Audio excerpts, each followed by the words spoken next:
Bonjour tout le monde, soyez les bienvenus à une nouvelle émission de Moi Partout. Aujourd'hui, je me trouve à nouveau au sommet du Tetakawi. Ça fait presque un an que je suis venu pour filmer mes premières vidéos ici. Et c'est un endroit emblématique de San Carlos, la plage. J'adore bien venir ici, faire un peu de l'escalade avec mes amis et voilà, profiter de ce beau paysage que vous pouvez trouver juste derrière moi. Vous allez trouver une salle de classe différente, j'espère, dans chaque vidéo. Comme aujourd'hui, on est à San Carlos, au sommet de Takawi, comme je vous disais. Et bien, je vais vous expliquer un peu le vocabulaire de profession aujourd'hui et aussi les genres masculins féminins. Il faut se rappeler, les professions, ce sont nos activités professionnelles ou les activités qu'on fait, nos occupations, ce sont les choses qu'on fait dans la vie, oui, dans lesquelles on travaille, on gagne notre vie et on développe plusieurs activités. Ça dépend à chaque profession des activités qu'on va développer. Continuamos aquí la explicación, ya al ratito nos regresamos al Tetakawi y también haremos un poco de turismo ahí. Je vais vous donner quelques recommendations de lieux à visiter ici à San Carlos. Et voilà, hay algunas profesiones que cambian al femenino, reciclando una regla de las nacionalidades, no sé si nos acordamos ahí. Los que terminan en EN, pour le féminin, vous allez changer au E-N-N-E. Exemple. Cuando hablábamos de nacionalidades decíamos il est colombien, elle est colombienne, il est canadien, elle est canadienne. Vous voyez la différence au féminin? NE pour le féminin à la fin. Con las profesiones pasa lo mismo. Il est informaticien, elle est informaticienne. Il est pharmacien, elle est pharmacienne. Il est mécanicien, elle est mécanicienne. Ok, ce sont quelques exemples et vous voyez qu'on a ajouté NE à la fin. C'est une règle générale. Si por ahí les aparece otra profesión que también termine en EN, pues ya saben qué regla general van a seguir. Tenemos otra que tiene dos vertientes que on parle de la terminación EUR.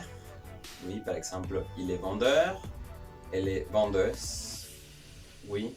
Pero a veces cuando está la letra T antes de o sea, cuando es ter, ya no cambia de eur a eusen. Lo que en francés sería euse. Cambia de a trice. Ejemplo, il est traducteur, elle est traductrice. Il est acteur, elle est actrice. Il est facteur, elle est factrice. Ok.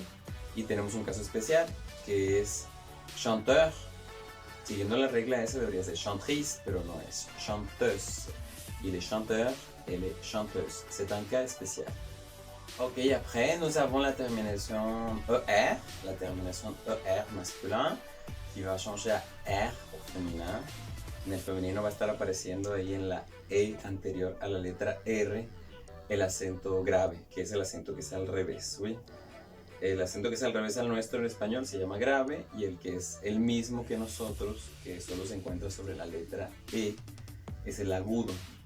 Pero en este caso el grave es el que se está reflejando. Ejemplo, il est boucher, elle est bouchère. Il est menuisier, elle est menuisière. Il est policier, elle est policière. Il est infirmier, elle est infirmière. Il est jardinier et les jardinières. Oui. Voilà, j'espère que vous avez compris aussi la différence de la prononciation en masculin, féminin. Oui, il faut répéter.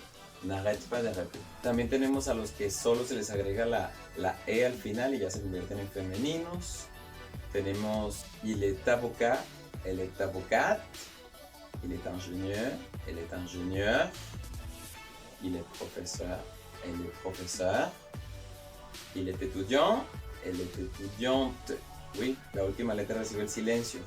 Por eso notamos ahí que étudiant masculino no suena la T porque es la última letra, pero luego étudiante suena la T y se corta ahí porque la E fue la última letra y recibió el silencio como pasa en la mayoría de los casos en francés. Es como una regla general que puede tener contrarreglas, como es muy común en el francés que haya reglas y contrarreglas, lo cual lo vuelve más interesante. También tenemos que si termina una profesión con la E, acento agudo, nuestro acento, se tendrá que agregar otra E al final. Ejemplo, il est employé, elle est employée. C'est la même prononciation, mais à l'écrit, comme vous avez regardé ici, il y a une différence. Vous avez ajouté la E à la fin. Il y a aussi quelques professions qui ne changent pas. Algunas no cambian, ya terminan en E en masculino, femenino se quedan igual. Por ejemplo, il est vétérinaire, elle est vétérinaire.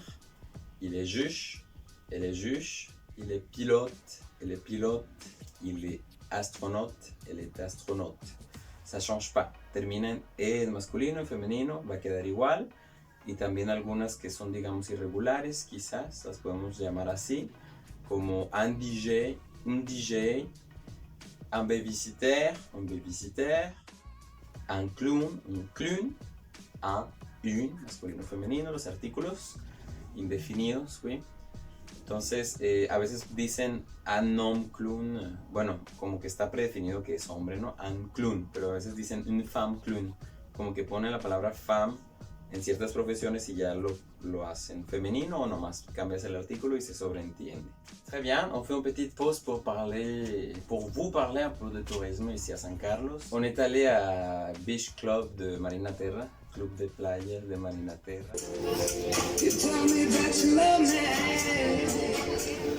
You tell me that you love me.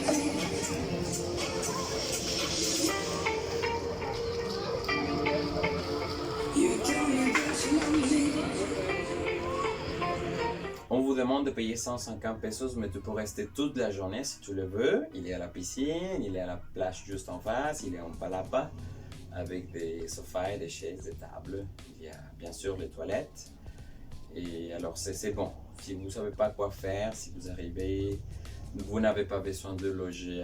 Et c'est bon pour passer du temps. Mais il y a aussi un petit resto et tu peux commander des snacks, des aliments, des boissons.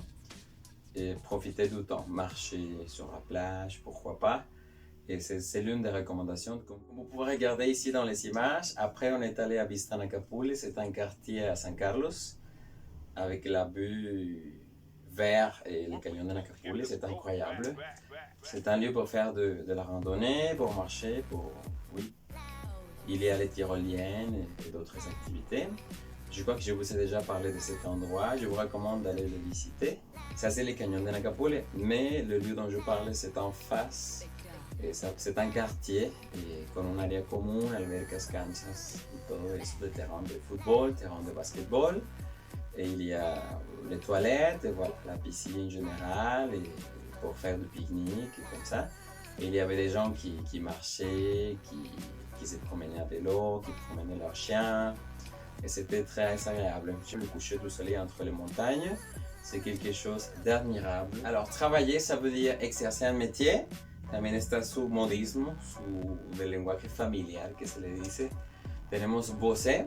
Bosser es informal, je bosse, c'est un verbe de premier groupe. Et voilà, c'est une autre manière de dire travailler, mais de manière familière. Ok, et aussi, si tu ne travailles pas, ça veut dire que tu es au chômage. Ou si tu as été licencié, tu es au chômage. À l'infinitif, c'est être au chômage, si ça fait partie du vocabulaire.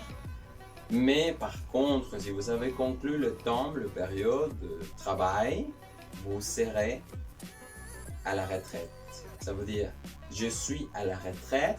À l'infinitif, c'est être à la retraite. C'est quand vous finissez.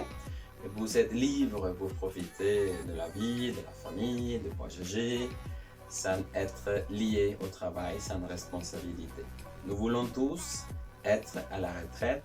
Y como el verbo bosser o el verbo travailler son de primer grupo, podemos asociar otros verbos de primer grupo a actividades de las profesiones. Por ejemplo, un architecte crée des maisons, un médecin soigne le malade, un vétérinaire soigne les animaux, un mécanicien répare les voitures, un DJ joue de la musique, un professeur enseigne les mathématiques, par exemple.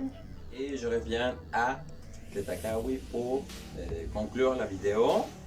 Et comme je vous dis toujours, n'arrête pas d'étudier, n'arrête pas de pratiquer. Alors, on continue là-bas. Et il y a une question très importante, si vous voulez savoir la profession de notre personne, vous pouvez poser la question qu'est-ce que vous faites dans la vie de manière formelle ou bien qu'est-ce que tu fais dans la vie de manière informelle. Et avec cette question, vous allez découvrir quelle profession a la personne à laquelle vous avez posé la question auparavant. Bien. Et bon, c'est tout de ma part aujourd'hui. J'espère que vous avez très bien compris. Si vous avez des questions, je vous dis toujours. N'hésitez pas à me demander ici, peut-être en bas dans les commentaires, ou bien vous pouvez me contacter, pourquoi pas. J'espère que ces vidéos vont vous aider à votre formation dans la langue française